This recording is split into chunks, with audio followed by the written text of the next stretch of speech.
ચાલો વિદ્યાર્થી મિત્રો ફરીથી એકવાર પહેલા ચેપ્ટરમાં બે લેક્ચર કર્યા જેમાં જોયું છેલ્લે આપણે વિદ્યુત ભારના ગુણધર્મો અને એના ચાર્જિંગ પ્રક્રિયા તે ફલાણું કીધું એવું ઘણું બધું જોયું.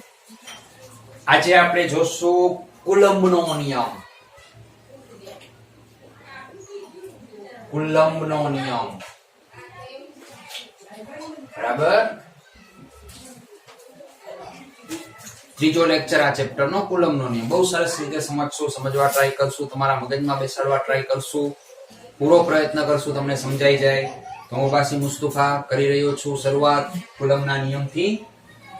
હવે 11મા ધોરણમાં તમે ગુરુત્વાકર્ષણ બળ વિશે શીખાતા યાદ હોય તો હું એમ કહું, માનો કે આ M1 અને આ M2 આ બે દળના પદાર્થો વચ્ચેનું અંતર r છે બરાબર. તો આ બે વચ્ચે લાગતું ગુરુત્વાકર્ષણ બળ તમને યાદ હોય તો M1 M2 છેદમાં r² હતું. ગુરુત્વાકર્ષણ બળ લાગવાનું કારણ તો કે પદાર્થનું દળ હતું. ગુરુત્વાકર્ષણ બળ કયા ગુણધર્મને કારણે લાગે છે? દળના કારણે. દળનો ગુણાકાર કરવાનો, અંતરના વર્ગનો વ્યસ્ત લેવાનો બરાબર. તો કે આ બળ હંમેશા પાછું આકર્ષી બળ જ હોય. ગુરુત્વાકર્ષણ બળ હંમેશા આકર્ષી બળ જ હોય. તો આખું સૂત્ર આવું કઈક હતું કે ગુરુત્વાકર્ષણ બળ Fg = Jm1 M2 છેદમાં r². બરાબર. અને માત્ર કે આકર્ષી બળ જ હતું. હવે આમાં કયો ગુણધર્મ છે ગુરુત્વાકર્ષણ બળ લાગવાનો? તો કે દળ. અને ગુરુત્વાકર્ષણ બળ લાગવા માટે કોઈ માધ્યમની જરૂર નથી. યાદ રાખજો, આ બંને પદાર્થો હવામાં હોય તો એટલું જ ગુરુત્વાકર્ષણ બળ લાગશે. આ બંને પદાર્થો હવામાં ન હોય કોઈ માધ્યમ તો પણ એટલું જ ગુરુત્વાકર્ષણ બળ લાગશે. મતલબ ગુરુત્વાકર્ષણ બળ પર માધ્યમ અસર કરતો નથી. માધ્યમ એની સાથે કોઈ સંબંધ રાખતો નથી બરાબર. તો આના પરથી છે ને કુલમ્બે આ નિયમને જ જોયો. ગુરુત્વાકર્ષણનો નિયમ તો ત્યારે સર્વ સ્વીકૃત હતો. તો આના પરથી કુલમ્બ પ્રેરિત થયા. એને વિચાર્યું કે જો Q1 Q2 બે વીજભારો હોય, બંને વચ્ચેનું અંતર r હોય, Q1 Q2 બે વીજભારો હોય, બંને વચ્ચેનું અંતર r હોય, તો જોતા જાવ અહીંયા કયો ગુણધર્મ છે? દળ. ગુરુત્વાકર્ષણ બળ લાગવાનું કારણ દળ છે.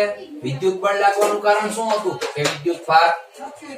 તો Fe પ્રોપોર્શનલ સમપ્રમાણતા Q1 Q2 લખી શકાય.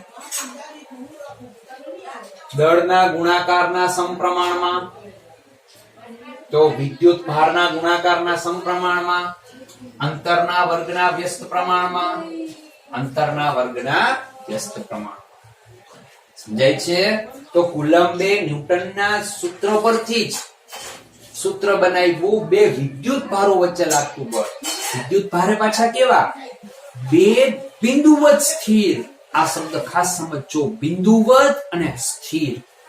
બિંદુવત એટલે ખૂબ ઓછું મૂલ્ય, અને સ્થિર ગતિમાન વિદ્યુત ભાર માટે આ બળ ન લગાડી શકાય. અને બે જ વિદ્યુત ભારો વચ્ચે લાગતું બળ છે આ, માત્ર બે જ બરાબર. બે વીજભાર વચ્ચે લાગતા બળનું સૂત્ર છે અને સ્થિર વિદ્યુત ભાર માટે છે. સ્થિર હોય ત્યારે જ, ગતિમાન હોય ત્યારે આ સૂત્ર નથી લગાડી શકતા. ગતિમાન વિદ્યુત ભારની અસરો અતિ અલગ હોય છે, બળ પણ એના અલગ હોય છે બરાબર.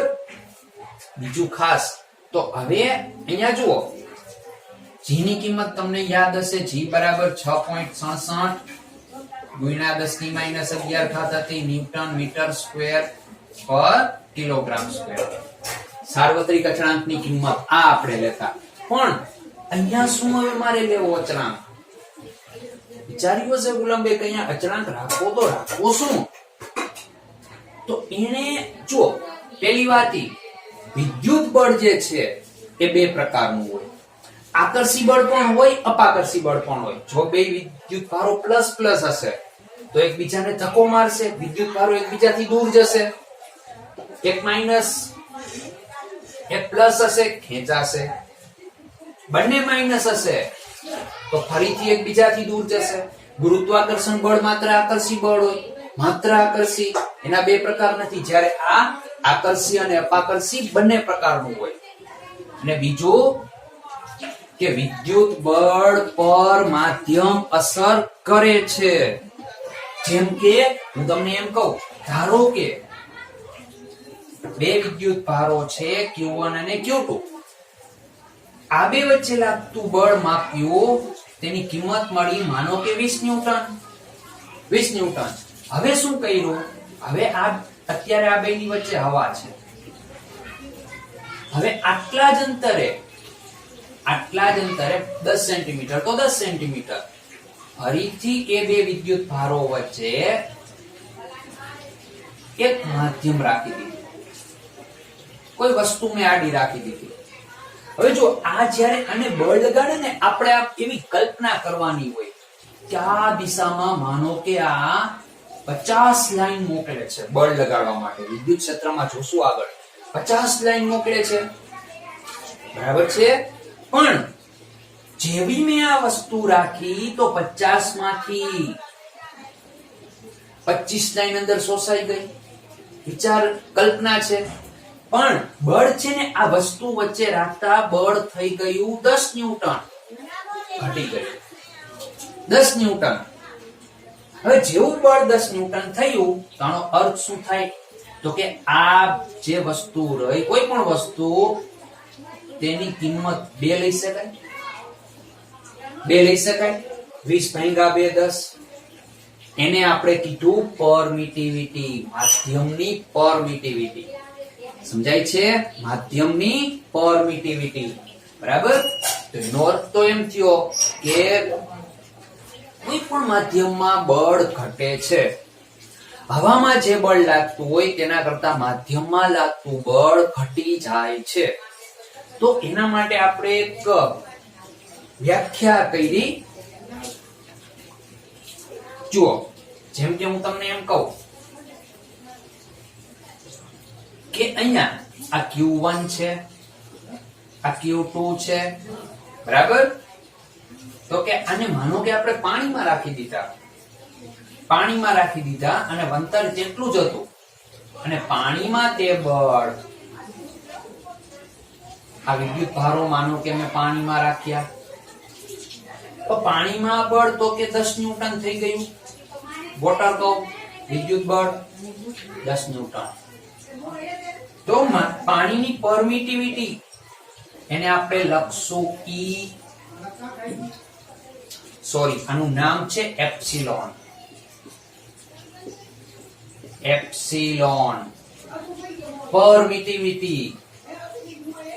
પરમિટિવિટી એટલે શું? તો કે આ માધ્યમ વિદ્યુત ભારોને કેટલું બળ લગાડવાની પરમિટ આપે છે, કેટલી પરમિશન આપે છે, એને આપણે માધ્યમની પરમિટિવિટી કહેશું. આટલી વાત સમજાણી. માધ્યમમાં બળ ઘટે છે, કેટલામાં ભાગનું ઘટે છે એ આપણે પ્રયોગ કરીને જાણી શકીએ. બીજી વાત, જ્યારે આ વિદ્યુત ભારો, આપણે ધારીએ છીએ કે વિદ્યુત ભારો માધ્યમમાં જ છે. તમને એમ કહું, જો કે આ Q1, આ Q2, બરાબર. હવે આ વિદ્યુત ભાર જ્યારે માનો કે આના પર બળ લગાડે છે, માનો કે અપાકર્ષણ બળ લગાડે છે, બંને પ્લસ છે, આને આ સાઈડ ધક્કો મારે છે, બરાબર. તો પોતાની તરફ છે ને ચારે તરફ આમ વિદ્યુત ક્ષેત્ર રેખાઓ બહાર કાઢતું હોય એવી આપણે કલ્પના કરીએ છીએ. પાછો બંને બિંદુવત વિદ્યુત ભારો છે, તો હવે હું તમને એમ કહું કે બે બિંદુવત વિદ્યુત ભારો, એક અહીંયા સમજો, એક અહીંયા છે, એક અહીંયા છે. આ પોતાની તરફ વિદ્યુત ક્ષેત્ર રેખાઓ કાઢે છે, અનંત સંખ્યાની કાઢે છે, બરાબર. એમાંથી માત્ર આને ધક્કો મારનારી ક્ષેત્ર રેખા કઈ છે? એક જ છે. વધુમાં વધુ એક લઈ શકાય. આ વિદ્યુત ભાર પોતાની તરફ ચારે તરફ ક્ષેત્ર રેખાઓ બહાર કાઢે છે. એમાંથી આને ટચ કરનારી, આ સાઈડ ધક્કો મારનારી, પુશ કરનારી ક્ષેત્ર રેખા કઈ છે? તો કે એક બિંદુ જ છે, એક લઈ શકાય. હવે ગોળાનો આખો ખૂણો કેટલો હોય? તમે ભણ્યા વર્તુળનો ખૂણો 360 હોય 2 પાઈ, બરાબર. હવે જો હું આને ત્રિપરિમાણ લઈ લઉં તો ખૂણો કેટલો થઈ જાય 720, 360 ના ડબલ એટલે કે 4 પાઈ. તો 4 પાઈ ખૂણામાંની માત્ર એક ક્ષેત્ર રેખા જ, માત્ર એક, બધી નથી મારતી ધક્કો, એક ક્ષેત્ર રેખા ધક્કો મારે છે. તો એક ક્ષેત્ર રેખાનો ધક્કો કેટલો હોય? આ વિદ્યુત ભાર પર લાખો ક્ષેત્ર રેખામાંથી એક જ ધક્કો મારે છે. તો લાખનો ધક્કા માંથી એકનો અને ધક્કો લાગે છે તો એ કેટલો ધક્કો હોય? આટલો હોઈ શકે 1/4 પાઈ. 4 પાઈ થી લાગતો હોત તો, બધી ક્ષેત્ર રેખાથી લાગતો હોત તો કહેશું કે 4 પાઈ નો ધક્કો લાગી ગયો, એકનો જ લાગે છે, બરાબર છે. તો અહીંયા આપણે અચળાંક લીધો કંઈક આવો કે Fe is equal to 1/4 pi epsilon Q1 Q2 upon R square. ખબર પડી? તો માધ્યમમાં લાગતું કુલંબ બળ 1/4 pi epsilon Q1 Q2 upon R square સૂત્રથી આવ્યું. આટલું સમજાણું? હવે જુઓ, આ એપ્સિલોન એટલે માધ્યમની પરમિટિવિટી.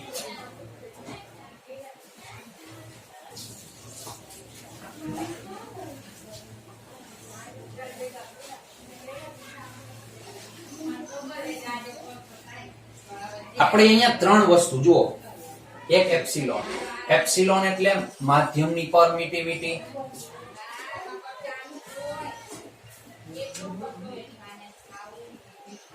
પછી એપ્સિલોન નોટ શૂન્ય અવકાશની પરમિટિવિટી.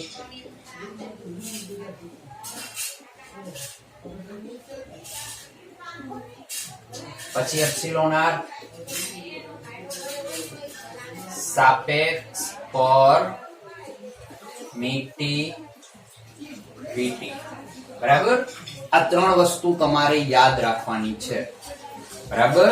હવે જુઓ, હું તમને એમ કહું કે માધ્યમમાં બળ ઘટે છે. પેલા આપણે હું આમ કહી શકું કે બે વિદ્યુત ભારો મેં હવામાં લીધા હોય, હવામાં Q1 અને Q2 વિદ્યુત ભારો લીધા હોય, બંને વચ્ચેનું અંતર R હોય, તો હવામાં બે વિદ્યુત ભારો વચ્ચે લાગતા બળનું સૂત્ર F હવા શું થશે? તો કે 1/4 pi epsilon naught Q1 Q2 upon R square આવશે, બરાબર.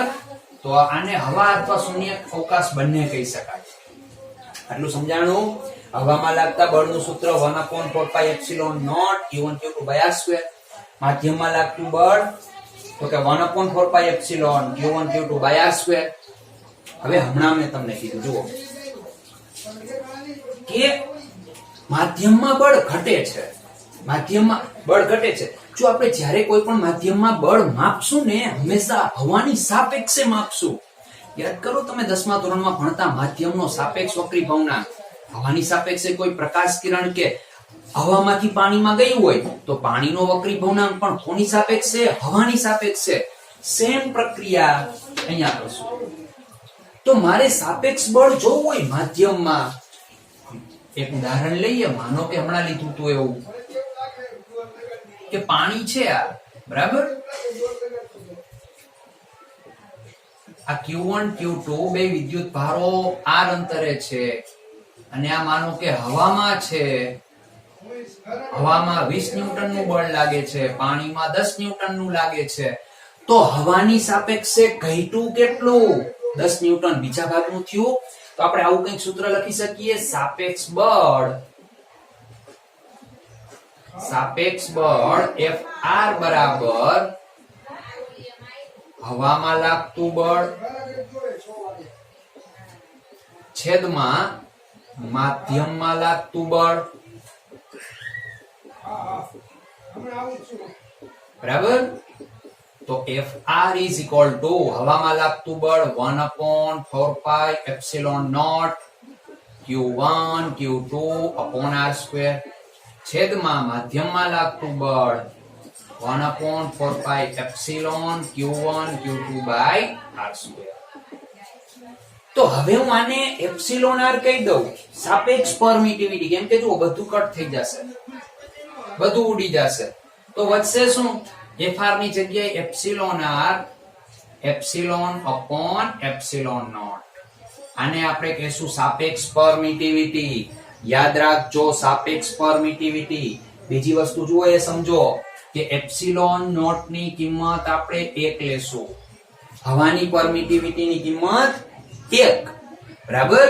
અને હંમેશા આ પણ યાદ રાખો કે માધ્યમની પરમિટિવિટી 1 કરતા વધુ જ હોય, માધ્યમની પરમિટિવિટી 1 કરતા વધુ હોય, સાથે સાથે સાપેક્ષ પરમિટિવિટી પણ 1 કરતા વધુ હોય. કેમ? હવે જો હું તમને એમ કહું, હવામાં લાગતું બળ 20 ન્યૂટન છે, તમે પાણીમાં લઈ ગયા તો ઘટવાનું જ છે, બીજા કોઈ પણ માધ્યમમાં રાખશો ઘટશે કે નહીં ઘટે? માનો કે હું તમને એમ કહું, અહીંથી 2 વિદ્યુત ભારોને ઉપાડી અહીંયા રાખ્યા, અહીંયા એટલું જ બળ લાગે છે 20 ન્યૂટનનું, તો એની પરમિટિવિટી આ એપ્સિલોન નોટ 1 જ હોય. સમજાય? એનો અર્થ શું થાય કે બળ ઘટ્યું હોય, બળ ઘટે ક્યારે? ઘટે ક્યારે બળ? કંઈક માધ્યમને કિંમત 1 કરતા વધારે હોય, માધ્યમની કિંમત 1 કરતા વધારે હોય તો જ બળ ઘટી શકે, બાકી ન ઘટી શકે. સમજો છો? એપ્સિલોન ની કિંમત કંઈક હોય 1 કરતા મોટી તો જ બળ ઘટી શકે, બાકી તો ઘટવાનો કોઈ પ્રશ્ન નથી. એટલે માધ્યમની પરમિટિવિટી હંમેશા 1 કરતા મોટી હશે, તેના કારણે સાપેક્ષ પરમિટિવિટી 1 કરતા મોટી હોય, પણ હવાની પરમિટિવિટી અથવા શૂન્યાવકાશની પરમિટિવિટી આપણે 1 જ લેશું. આટલું સમજાણું બધાને? ક્લિયર? કઈ વાંધો હોય તો પૂછી શકાય એમ નથી, બરાબર? તો હવે આટલું પત્યું. આમાંથી ક્યારેક ક્યારેક જો આપણે એના પછી હજી એક વાત,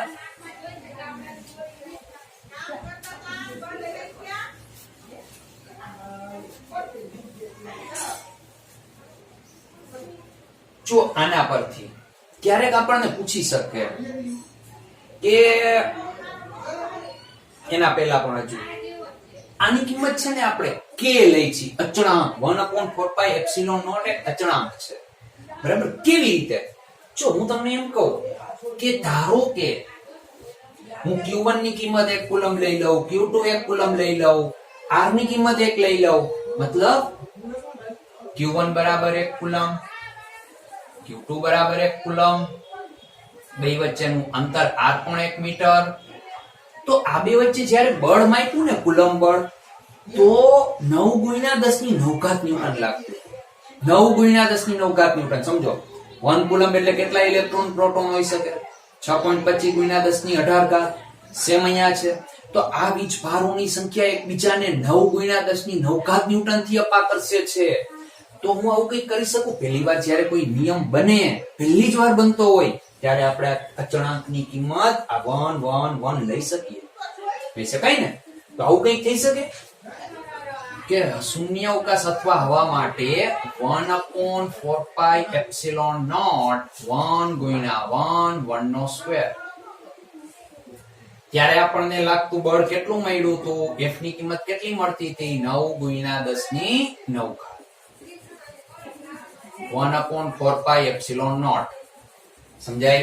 તો આને આપણે કહી દીધું કે k is equal to 9 × 10⁹. બરાબર? આનો એકમ હમણાં બનાવીએ. જુઓ બીજું, હવે અહીંથી જુઓ એપ્સિલોન નોટ ને કરતા બનાવો તો 1/4π 9 × 10⁹. તો 1/4 × 3.14 × 9 × 10⁹. તો આની કિંમત આપણને મળે છે 8.85 × 10 - 12. બરાબર? આ યાદ રાખવાની છે. અને k ની કિંમત છે 9 × 10 ની 9 ઘાત. સમજાય? તો હવે આનો એકમ જો, એકમ તમે અહીંથી બનાવી શકો. અહીંથી ધારો કે હું એપ્સિલોન નોટ ને કરતા બનાવું તો epsilon naught is equal to 1/4π f Q1 Q2 r². તો એકમ શું બનશે? આને કઈ એકમ હોય નહીં, બળનો પારિમાણિક સૂત્ર અથવા પેલા એકમ. તો જો બળનો એકમ ન્યૂટન, કુલમ ગુણ્યા કુલમ, કુલમ સ્ક્વેર. અંતરનો સ્ક્વેર, તો કુલમ સ્ક્વેર છેદમાં ન્યૂટન મીટર સ્ક્વેર, બરાબર. આ એનો એકમ થશે. સમજાય? તો એક આ કિંમત યાદ રાખવાની છે, જે તમારા દાખલામાં ને એમાં બહુ કામ આવશે. બીજું કે ની કિંમત આપણે શું લીધી? કે અચળાંક શું લીધો? યાદ રાખો, આની જગ્યાએ લીધા છે ને આને જ આપણે કે કહેવાના છીએ. k is equal to 1/4 pi epsilon naught 9 into 10⁹. સમજાય? તો k નો એકમ આમાંથી તમે બનાવી શકો. એપ્સિલોન નોટ નો એકમ શું છે? ઊંધું થઈ જાય, newton metre square upon coulomb square. ખબર પડી? Newton metre square. અરે સમજાણું ને? અહીંયા છેદમાં લખશો કુલમ સ્ક્વેર, છેદમાં ન્યૂટન મીટર સ્ક્વેર, છેદનો છેદ અંશમાં જાય, ન્યૂટન મીટર સ્ક્વેર પર કુલમ સ્ક્વેર. સમજાણું? તો k ની કિંમત યાદ રાખવાની છે 9 × 10⁹. એપ્સિલોન નોટ ની કિંમત યાદ રાખવાની છે 8.85 × 10⁻12. બરાબર. ક્યારેક આપણને આનું પારિમાણિક સૂત્ર પૂછાતું હોય છે. જુઓ, હવે કઈ આની જરૂર નથી તો જવા દઉં છું. જુઓ કે એપ્સિલોન 0 ને કરતા બનાવશો તો 1/4 પાઈ f q1 q2 upon r². તો જુઓ, આને કઈ પરિમાણ ન હોય, બળનું પારિમાણિક સૂત્ર દળ ગુણ્યા પ્રવેગ, તો m1 l1 t-2. અત્યારે લઈ લઉં છું કુલમ સ્ક્વેર, નીચે અંતર તો l². તો જો l1 l2 એટલે l3 m છેદમાં +1 ઉપર જાય તો માઈનસ, m-1 l-3 t ઉપર જાય તો પ્લસ c². તો આવું આવી શકે. અથવા 10માં શીખી ગયા વિદ્યુત પ્રવાહ I = q/t, તો q = it. તો શું આનું બને પારિમાણિક સૂત્ર? q નું કુલમ નું, q નો એકમ કુલમ થાય ને, તો I એટલે a1, સમય t એટલે t1 લખી નાખો અહીંયા. તો એપ્સિલોન નોટ નું પારિમાણિક સૂત્ર m-1 l-3 t² અને c² એટલે a1 t1 નો સ્ક્વેર. તો m-1 l-3 t² a² t². કેટલી વાર આવ્યા t? 2 વાર. તો કરો સરવાળો ઘાતનો, તો m-1 l-3 t⁴ a². તો ક્યારેક આપણને એપ્સિલોન નોટ નો પારિમાણિક સૂત્ર પૂછાય તો આ લખવાનું આવતું હોય છે. સમજાણું બધાને? તો જુઓ કુલમ બળ આકર્ષી અથવા અપાકર્ષી હોઈ શકે, બરાબર છે. એવી જ રીતે બે બિંદુવત સ્થિર વિદ્યુત ભારો વચ્ચે લાગતું કુલમ બળ તે બે વિદ્યુત ભારોના ગુણાકારના મૂલ્યના સમપ્રમાણમાં અંતરના વર્ગના વ્યસ્ત પ્રમાણમાં હોય છે, બરાબર છે. હવે આપણે બીજી એક વસ્તુ જુઓ,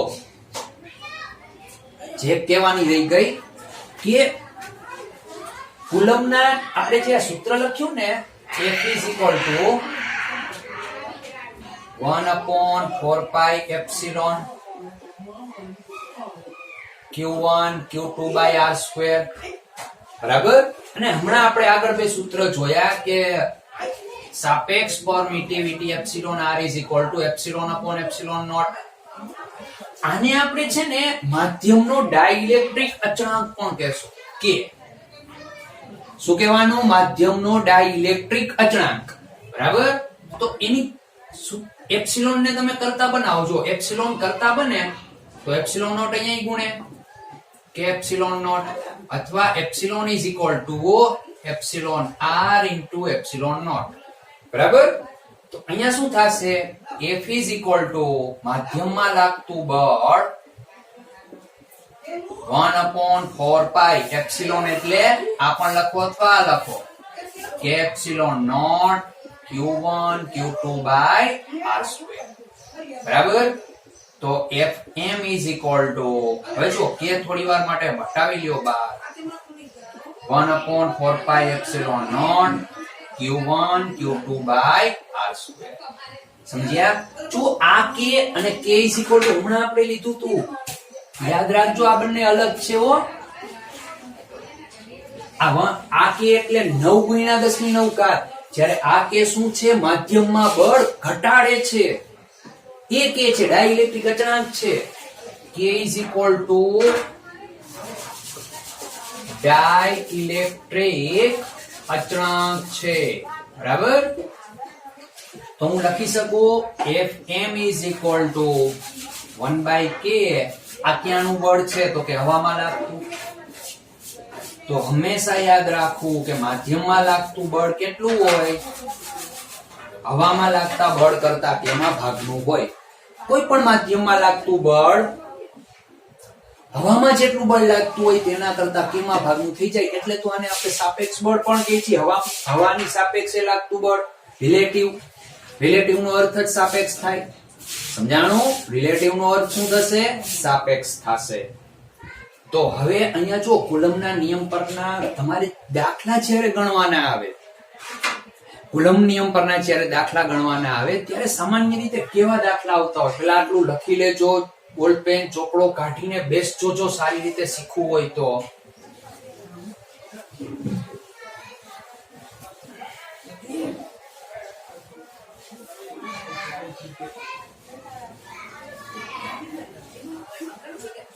પહેલા આપણે બહુ સહેલા દાખલા જોઈએ. જો ધારો કે હું તમને એમ કહું કે Q1 is equal to 2 microcoulomb, Q2 is equal to 3 microcoulomb અને બંને વચ્ચેનું અંતર માનો કે છે 1 એંગસ્ટ્રોમ. તો આ બે વચ્ચે કેટલું બળ લાગશે? પહેલી વાત તો જોવાનું, બે વિદ્યુત ભારો કેવા છે? પ્લસ પ્લસ છે, માઇનસ પ્લસ છે કે માઇનસ માઇનસ છે? હવે પ્લસ પ્લસ હોય તો અપાકર્ષણ બળ જ લાગે. આ બે વિદ્યુત ભારો એકબીજાથી દૂર ખસેડાશે. તો તમારે દાખલા ગણવા માટે આટલા સૂત્ર યાદ રાખવાના. F is equal to 1/4πε0 Q1 Q2 by r square. હવે અત્યારે આની કિંમત આપણે શું લખી શકીએ? 9 ગુણ્યા 10 ની 9 ઘાત. Q1 એટલે 2 into 10⁻⁻6, Q2 એટલે 3 into 10⁻⁻6 divided by 1 એંગસ્ટ્રોમ એટલે r 10⁻10 નો સ્ક્વેર. તો 9 × 18, 18 તેરી 54, 54 ગુણ્યા 6 × 6 12, 12 માંથી 9 જાય તો 10⁻³ ઘાત છેદમાં 10⁻20 ઘાત. તો 54 ગુણ્યા 20 માંથી 3 બાદ કરો તો +17. આટલા ન્યૂટન બળ લાગે છે, બરાબર? અથવા આને આમ પણ લખી શકાય, ભાંગો અને ગુણો 5.4 ગુણ્યા 10⁸ ન્યૂટન. સમજાણું? તો એક સીધો સાદો સિમ્પલ દાખલો. હવે જો અહીંયા માઇનસ હોત, આ માઇનસ હોત તો આટલું જ બળ લાગત, પણ ખેંચાણ બળ લાગત. આ ધક્કા બળ. બીજી એક મહત્વની વાત, જો આટલું જ બળ આ વિદ્યુત ભાર આના ઉપર લગાડે છે, બરાબર? એટલું જ બળ આ વિદ્યુત ભાર આના પર લગાડે છે. બળની કિંમતમાં કોઈ ફેર નથી. ફેર શું પડશે? આ વિદ્યુત ભારની કિંમત મોટી છે, આની કિંમત એના કરતા નાની છે, તો આની ગતિ વધારે થશે ને આની ગતિ ઓછી થશે. બેયના પર આના પર એટલું જ બળ લગાડે છે, 5.4 ગુણ્યા 10⁸ ન્યૂટન. આ એટલું જ બળ લગાડે છે, 5.4 ગુણ્યા 10⁸ ન્યૂટન. સમજાય છે? બરાબર?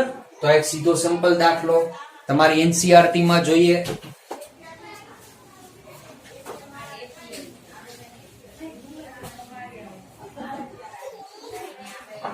કુલમ્બ બળના કઈ દાખલા હોય તો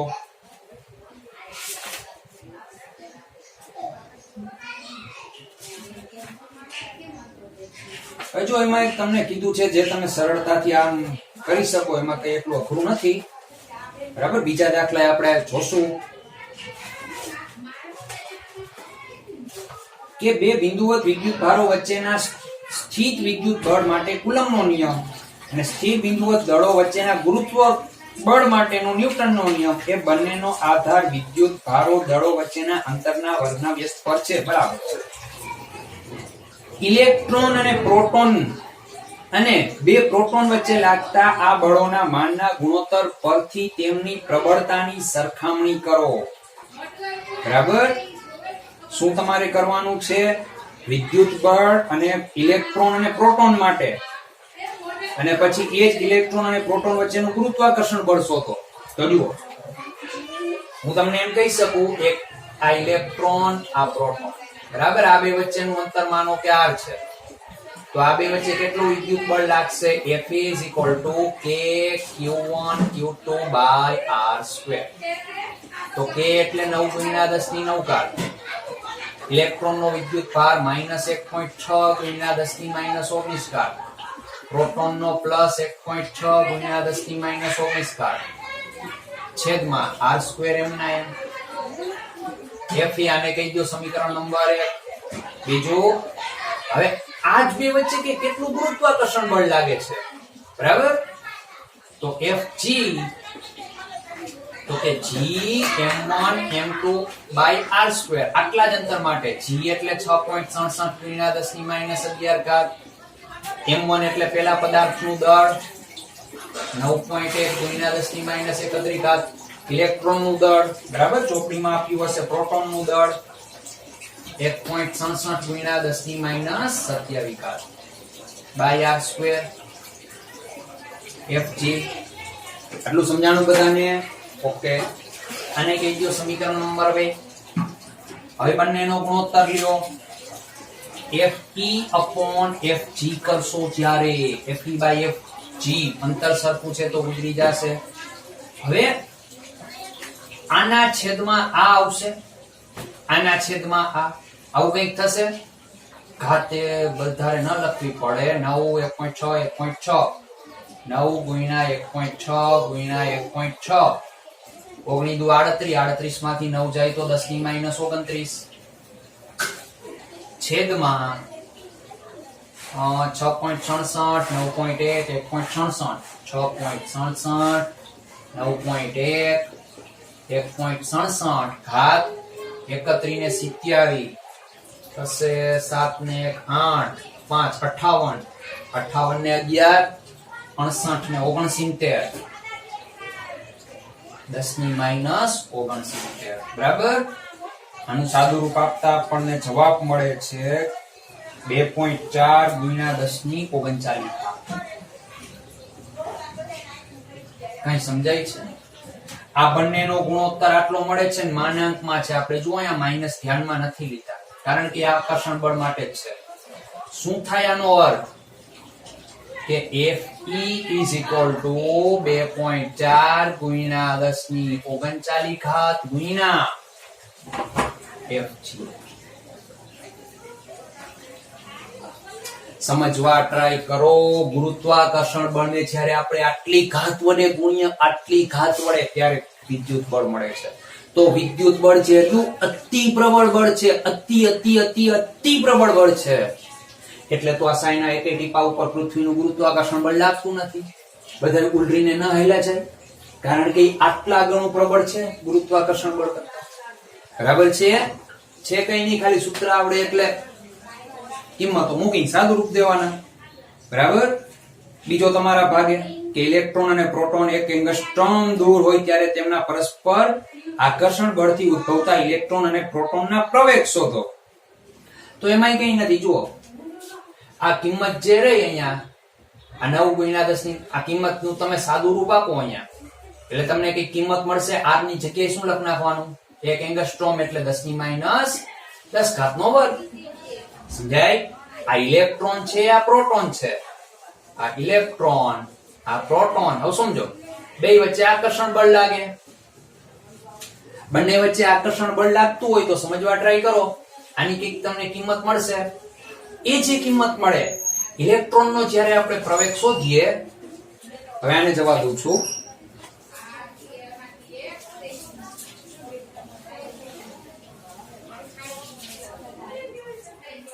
જુઓ, આની f ની કઈ કિંમત મળશે. F is equal to કઈ કિંમત મળશે, બરાબર. સાદું રૂપ આપશો એટલે પછી અહીંયા શું લખવાનું? me a બળ એટલે દળ ગુણ્યા પ્રવેગ, બરાબર. આ ન્યૂટન. તો a ને કરતા બનાવો. જે કિંમત મળી હોય એને 9.1 ગુણ્યા 10 ની -31 ઘાત વડે ભાંગી નાખો.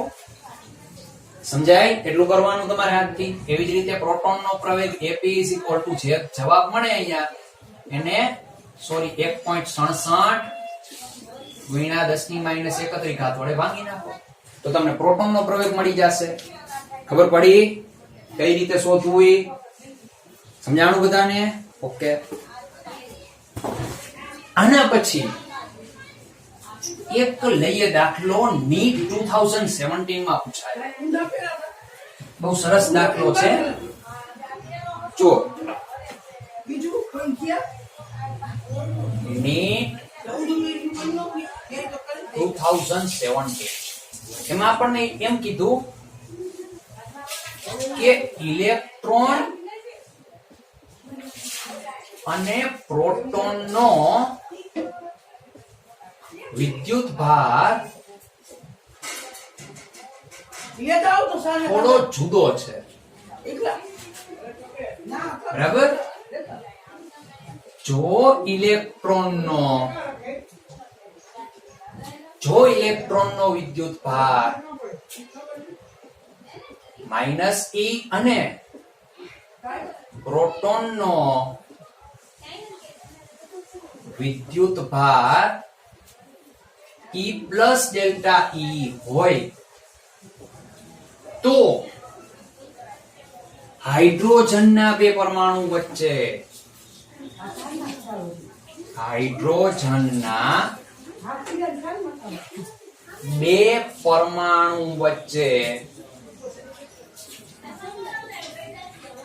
લાગતું, હજુ અહીંયા એક શરત આપને આપી કે એને બે પરમાણુઓ વચ્ચેનું અંતર છે ને ખૂબ મોટું છે, ખૂબ મોટું.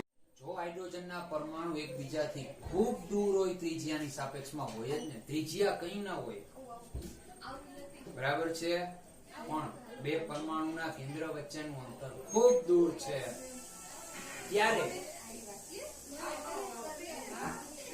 વિદ્યુત બળ અને ગુરુત્વાકર્ષણ બળ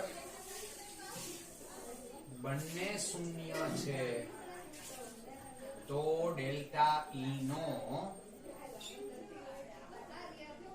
ઘાતાંક જણાવો. બરાબર? ઓપ્શન 10⁻17, 10⁻20, 10⁻23, 10⁻27. તો જો આવો પ્રશ્ન નીટમાં પૂછાયેલો, હવે જો આવું જ્યારે પૂછાય ને ત્યારે સૌથી પહેલા શું કરવાનું, તો કે આપણી પાસે સૂત્ર છે વિદ્યુત બળનું સૂત્ર Fe = 1/4πε0 Q1 Q2/r². તો મારે તો ચોખ્ખો વિદ્યુત ભાર જોશે, Q1 Q2 ચોખ્ખા વીજભાર છે. ધારો કે હું તમને એમ કહું આ હાઇડ્રોજનના બે કેન્દ્રો, બરાબર, આ ધન વિદ્યુત ભાર, અંતર બે વચ્ચેનું d, આ ઇલેક્ટ્રોન -e, કેન્દ્ર પર E plus delta E, -e plus delta E, પ્રોટોનનો વીજભાર, બરાબર. તો ચોખ્ખો વીજભાર કેટલો થશે? એક પરમાણુનો ચોખ્ખો વીજભાર, એક પરમાણુનો ચોખ્ખો વીજભાર કેટલો થશે? -e plus delta E. આવડી ગયા ડેલ્ટા E. અને આનું દળ છે હાઇડ્રોજનના પરમાણુનું દળ mh, એટલે કે પ્રોટોનનું દળ, તેની પાસે પ્રોટોન જ હોય. સમજાણું? ઓકે. હજુ તો અહીંયા હું શું લખી શકું? Fe = 1/4πε0, Q1 એટલે ડેલ્ટા E, Q2 એટલે ડેલ્ટા E એનો સ્ક્વેર અપોન r² એટલે d². એ શૂન્ય છે. એવી જ રીતે Fg = Gm1m2/d². તો Gm1 એટલે એનું દળ, તો કે mh, બીજાનું mh/d². આટલા જ અંતર માટે ગુરુત્વાકર્ષણ બળ પર શૂન્ય છે, તો બેને સરખાવી દયો. Fe = Fg, બંને શૂન્ય છે. Fe એટલે 1/4πε0 ડેલ્ટા E²/d². અને આ gmh² આવડી ગયા. તો ડેલ્ટા E ને કરતા બનાવો, આ સામે ગુણે તો 4πε0 g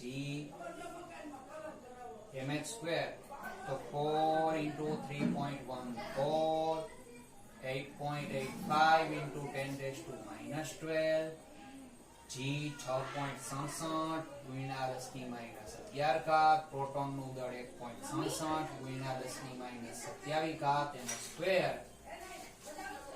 આનું સાદું રૂપ આપો એટલે તમને જવાબ મળશે 10⁻23. વર્ગમૂળ કાઢવાનું હો, અહીંયા વર્ગ છે. તો ડેલ્ટા E નો ઘાતાંક આપણને મળશે 10⁻23. સમજાય? તો આ રીતે તમે દાખલા ગણી શકો. હવે આવો રીતમાં જ હજુ એક પૂછાયેલો હતો કે કિંમત થોડીક અલગ છે, એમાં કઈ 25% આપી છે, આપણે 10% લઈએ.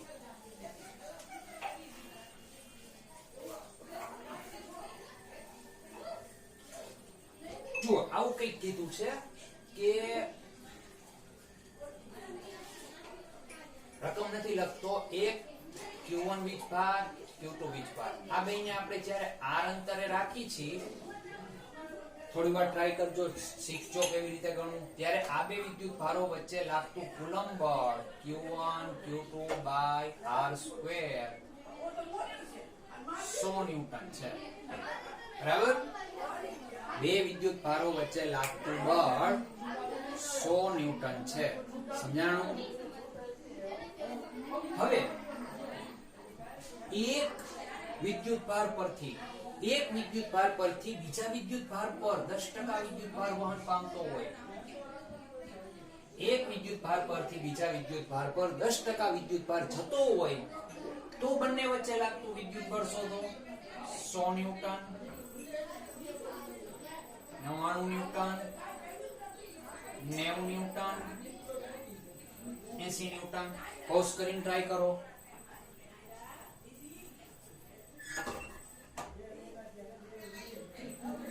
થયું? કર્યું? શું જવાબ આવ્યો?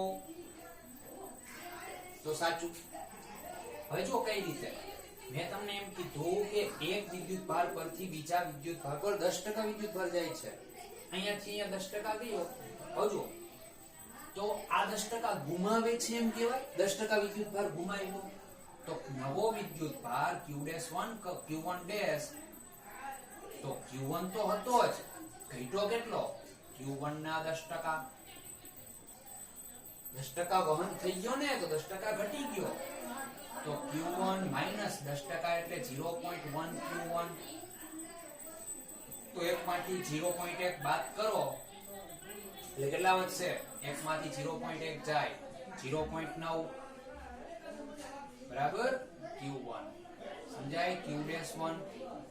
હવે એ જ રીતે આમાં વધે છે 10% વિદ્યુત ભાર વધ્યો, આ એ સ્વીકાર કર્યો, એને Q2' કહું. તો Q2 તો હતો જ, વધ્યો કેટલો? તો કે Q2 ના 10%. બરાબર? તો Q2 પ્લસ 0.1 Q2 તો 1.1 Q2. બરાબર? તો હવે આ બે વચ્ચે લાગતું બળ આપણે શોધવાનું કીધું. એક પાસે વીજભાર છે આટલો, F' = K, પછી Q'1 એટલે આ Q'1 Q2' r². હવે સમજો આખી પરિસ્થિતિ આવી છે. આનો વિદ્યુત ભાર કેટલો થઈ ગયો? 10% એને ગુમાવી દીધા. 0.9 Q1. બીજાનો વીજભાર થઈ ગયો 1.1 Q2. હવે આ બે વચ્ચે લાગતું બળ આપણે શોધવાનું છે. તો K 0.9 Q1 1.1 Q2 r². તો K Q1 Q2 r². 0.9 1.1. બરાબર? આની કિંમત આપણને આપી છે. કેટલી આપી છે? 100 ન્યૂટન. લખો તો 100 ગુણ્યા 0.9 ગુણ્યા 1.1. શું આવશે આનો જવાબ?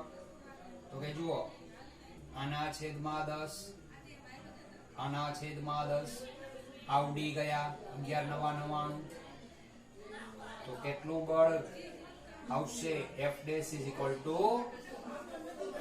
99 ન્યૂટન ખબર પડી હવે ગમે એટલું કહી શકાય આમાંથી 25% અહીંયા વિદ્યુત ભાર વહન પામતો એવું કંઈક નીટમાં 2018-19 માં પૂછાણો તો કેટલું બળ લાગે એક બળ તમને આપ્યું હોય સમજાણું હવે એક સરસ મજાનો દાખલો જોઈએ જુઓ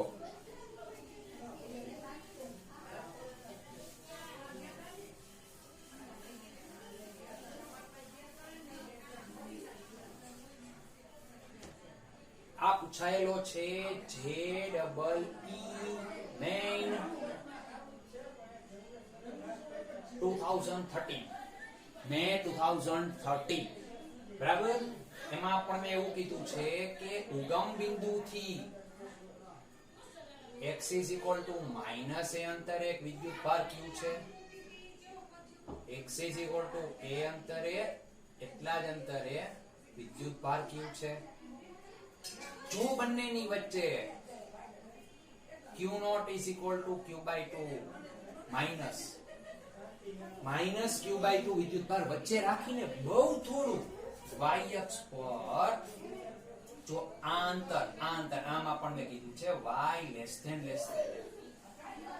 બહુ સૂક્ષ્મ સ્થાનાંતર આપો બહુ સૂક્ષ્મ માનો કે અહીંયા -q/2 વિદ્યુત ભાર લઈ આવ્યા -q/2 વિદ્યુત ભાર સ્થાનાંતરિત કર્યો તો આ q/2 પર લાગતું બળ કેવું હશે કોના સમપ્રમાણમાં હશે f ચલે છે y f ચલે છે -1/y f ચલે છે y2 f ચલે છે -y કોના સમપ્રમાણમાં હશે એ આપણે કહેવાનું છે સમજાય છે તો ટ્રાય કરો પોઝ કરીને કરી લીધી ઓકે તો જુઓ આવજો અહીંયા હું તમને એમ કહી શકું ધારો કે આ સૂક્ષ્મ અંતર y આ a અને આ પણ તો આ માઈનસ વીજભાર આ પ્લસ i પ્લસ તો આ બે વચ્ચે કયું આકર્ષણ બળ લાગે હું એમ કહું ધ્યાનથી જોજો જો આ ખૂણો થીટા હોય બરાબર એક મિનિટ માનો કે આ ખૂણો થીટા છે તો હવે ધ્યાનથી જોજો આના કારણ કે બળ q/2 ઉપર લાગે છે ને -q/2 પર તો આના પર આ દિશામાં ખેંચાણ બળ લાગે છે આ દિશામાં ખેંચાણ બળ લાગે છે જેટલું આને ખેંચાણ બળ આ દિશામાં લાગે છે એટલું ખેંચાણ બળ આ દિશામાં લાગે છે પરિસ્થિતિ કઈક આવી છે એક સાઈડ q બીજી સાઈડ q અહીંયા -q/2 એને આમે ખેંચાય છે જાશે ક્યાં તો જોઈએ જો આ થીટા છે થીટા અહીંયા દોરીએ -q/2 જો આ દિશામાં આ થીટા તો આને પાસેનો ઘટક કહેવાય f cos θ આની પાસેનો ઘટક કહેવાય f cos θ આ દિશામાં લાગશે આનું બરાબર ને અહીંયા q છે અને સામેનો ઘટક f sin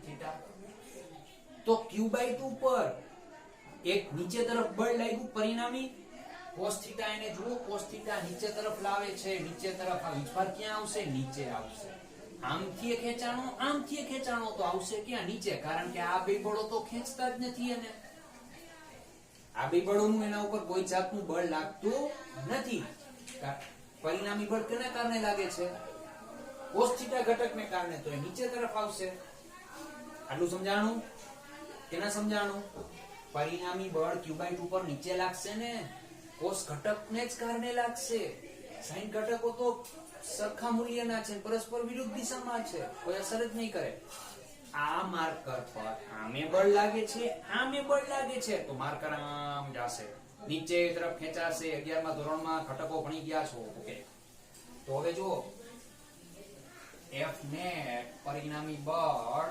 2F cos θ બરાબર ને બે બળો ખેંચે છે હવે 2m ના m F F એટલે શું થશે? બે વિદ્યુત ભારો વચ્ચે લાગતું બળ કે q/2 માઈનસ અપોન અંતર એટલું થશે વર્ગમૂળમાં y² + s². તો y² + s² એનો સ્ક્વેર ગુણ્યા cos θ એટલે પાસેની બાજુ y છેદમાં કર્ણ y² + s²^1/2. તો 2kq² અપોન આ બે નીચે લઈ લો, આનો વર્ગ કરો, વર્ગમૂળ નીકળી જાય, y² + s² y upon y² + s²^1/2. આ 1 પાવર 1/2 પાવર માઈનસ છે હો, આગળ લખો બરાબર. તો 1 + 1/2 3/2, તો -2kq² અપોન આ બે ઉડી ગયા y² + s²^3/2 y as it is. F net પરિણામી બળ. તો આ શું છે? અચળાંક.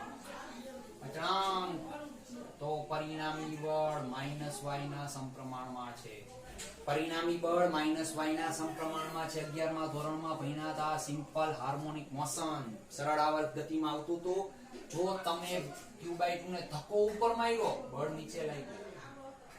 q/2 અહીંયા હતો માઈનસ, એને આપણે આ દિશામાં સ્થાનાંતરિત કર્યું, પણ એના ઉપર બળ કઈ દિશામાં લાગ્યું? વિરુદ્ધ દિશામાં. સમતુલિત સ્થાન પાસે તો આ વિદ્યુત ભાર સરળ આવર્ત ગતિ કરશે એમ પણ કહેવાય. સમજાય? વિદ્યુત ભાર અહીંયા સરળ આવર્ત ગતિ પણ કરશે. ખબર પડી? બરાબર છે. તો અહીંયા આપણે કુલમના નિયમ અને એના ઉપરના અમુક દાખલાઓ જોયા, નીટ JEE અને અમુક સારા. હજુ પણ થોડાક દાખલા જોશું અને કુલમના નિયમનું સદિશ સ્વરૂપ ભણશું. ત્યાં સુધી વાંચો, લખો, મજા કરો. Thank you.